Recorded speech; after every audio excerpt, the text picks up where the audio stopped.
নমস্কার দর্শক বন্ধুরা, আমার কিচেন জগতে আপনাদের স্বাগত জানাই।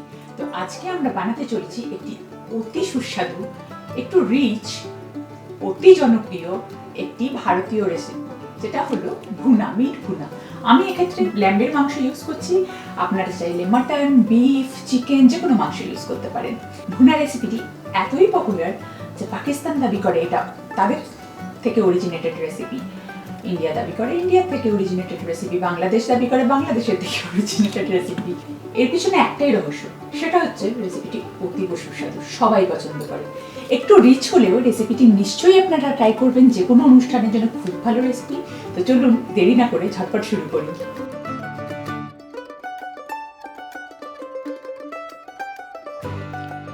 উপাদানে আমাদের লাগছে ল্যাম্বের মাংস 750 গ্রাম।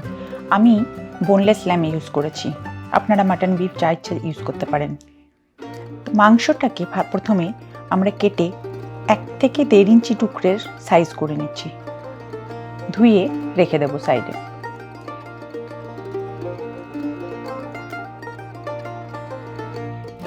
এছাড়া আমাদের লাগছে 2টো মাঝারি সাইজের টমেটো, একটা বড় সাইজের পেঁয়াজও লাগছে, এই 250 গ্রাম মতো।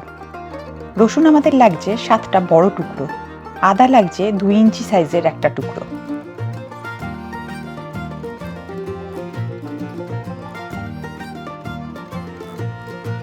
গোটা গরম মশলা আমাদের লাগছে একটা কালো এলাচ, 4টে ছোট সবুজ এলাচ, লবঙ্গ লাগছে 3টে, দারচিনি লাগছে একটা 2 ইঞ্চি মতো টুকরো, মানে বড় এক টুকরো দারচিনি, তেজপাতা লাগছে 2টো, গোলমরিচ লাগছে আধ টিস্পুন, 2টো শুকনো লঙ্কা, আর কসুরি মেথি লাগছে 2 টিস্পুন মতো।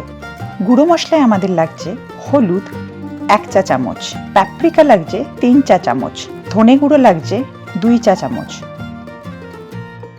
নুন লাগছে স্বাদ মতো, চিনি লাগছে 1 চা চামচ, গরম মশলা লাগছে 2 চা চামচ। এছাড়া পুরো রান্নাটাই আমরা করছি ঘিয়ে, তাই ঘি লাগছে আধ কাপ মতো। তো আমাদের ধুয়ে টুকরো করে রাখা মাংসগুলোকে আমরা 1 চা চামচ নুন, 1 চা চামচ কাশ্মীরি লঙ্কা গুঁড়ো, আধ চা চামচ ঝাল লঙ্কা গুঁড়ো, 1 চা চামচ হলুদ গুঁড়ো এবং 1 চা চামচ ধনে গুঁড়ো ও 8 চা চামচ গরম মশলা গুঁড়ো, আর সবশেষে 2 টেবিল স্পুন টক দই দিয়ে খুব ভালো করে মেখে নেব। মেখে নেওয়ার পর একটা পরিষ্কার প্লাস্টিক র্যাপে করে মুড়ে রেখে আমরা এটা রেফ্রিজারেটরের মধ্যে 24 ঘন্টার জন্য রেখে দেব। প্রিপারেশনে আমরা বড় একটা পেঁয়াজকে ফাইনলি চপ করে রেখে দিচ্ছি।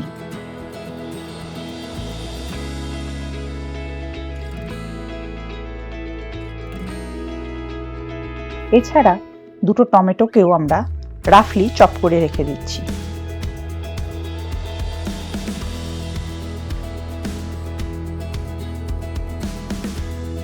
আদা রসুনের পেস্টের জন্য একটা 2 ইঞ্চির আদার টুকরোকে পিল করে নিচ্ছি, 7খানা বড় রসুনের টুকরো, আদা, আর আমি কিছুটা চপ টমেটো নিয়ে নিয়েছি জলের জায়গায় পেস্ট করাতে সুবিধা হবে বলে, নিয়ে আদা রসুনের পেস্টটা তৈরি করেছি।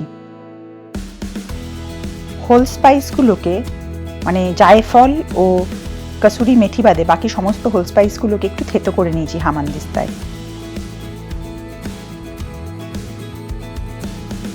আগের দিন আমরা মাংসটা ম্যারিনেট করে রেখেছিলাম, সেটাকে বার করে এবার আমাদের সমস্ত প্রিপারেশন রেডি, আমরা রান্না শুরু করছি। তো রান্নার জন্য একটা হেভি বটম প্যানে আমরা 2 টেবিল স্পুন ঘি গরম করে নিচ্ছি। গরম হয়ে গেলে তার মধ্যে হোল স্পাইসেসগুলো মিশিয়ে নেব। এই 1 মিনিট মতো মেশানোর পরেই স্পাইসগুলো যখনই স্প্ল্যাটার করতে শুরু করবে, তখন এর মধ্যে আমরা মাংসগুলোকে ভালো করে মিশিয়ে ফ্রাই করব 5 থেকে 7 মিনিট, যতক্ষণ না মাংসের কালারটা চেঞ্জ হয়ে যায়। এই পুরো প্রসেসটাই হাই হিটে হচ্ছে।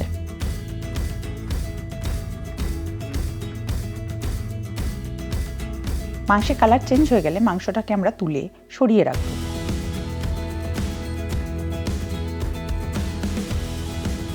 এরপর ওই তেলেতেই খুব সুন্দর একটা গন্ধ হয়ে যায় ঘি আর মাংসের তেলের। ওই তেলের মধ্যেই আমরা আমাদের কুচো করে রাখা পেঁয়াজগুলো মিশিয়ে দেব এবং আমাদের 1 চা চামচ চিনিটাও মিশিয়ে দেব। খুব ভালো করে কুক করব হাই হিটে 3 থেকে 4 মিনিট। আমাদের পেঁয়াজগুলো ব্রাউন হয়ে যাবে। এরপর এর মধ্যে আমাদের ওই আদা রসুন বাটার মিক্সচারটা মিশিয়ে দেব।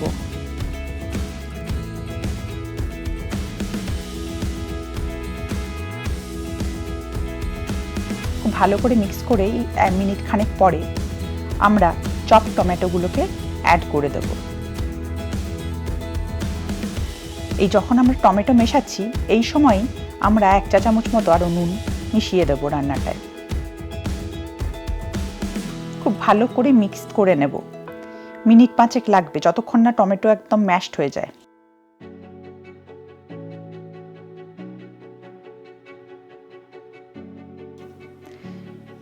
এই পর্যায়ে আমরা আধ কাপ মতো জল ওই পেস্ট করেছিলাম যে ব্লেন্ডার কাপ, ওর মধ্যে মিশিয়ে সেটা মিশিয়ে নেব রান্নার মধ্যে।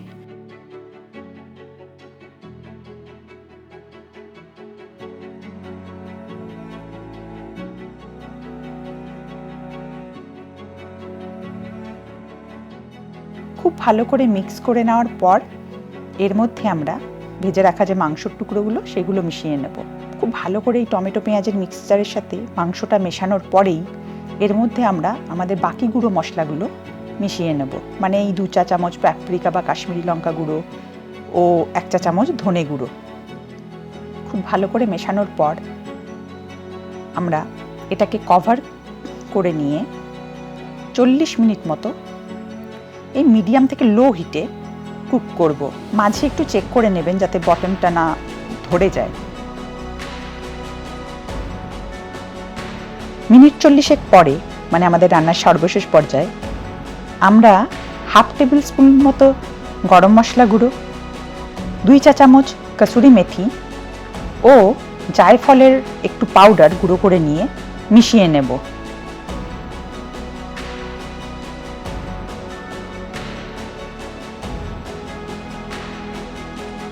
এবং 1 টেবিল স্পুন মতো ঘি উপর থেকে ছড়িয়ে নিয়ে একদম লো টেম্পারেচারে কভার করে আরো মিনিট 5 রেখে দেব।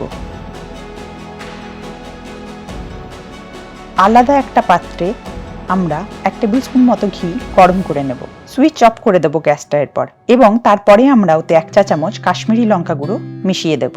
এই মিক্সচারটা আমাদের ল্যাম্ব ভুনা সার্ভিং এর ঠিক আগের মুহূর্তে উপর থেকে ছড়িয়ে দিতে হবে।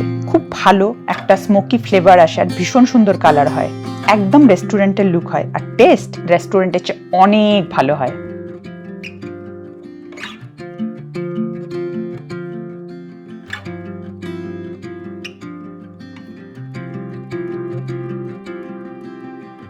তো এই রেসিপিটি আপনারা অতি অবশ্যই ট্রাই করবেন, আর কেমন হলো আমাকে কমেন্ট করে জানাতে ভুলবেন না। ভিডিওটি যদি আপনাদের ভালো লেগে থাকে অতি অবশ্যই লাইক, শেয়ার, সাবস্ক্রাইব করে আমার চ্যানেলটিকে সাপোর্ট করবেন।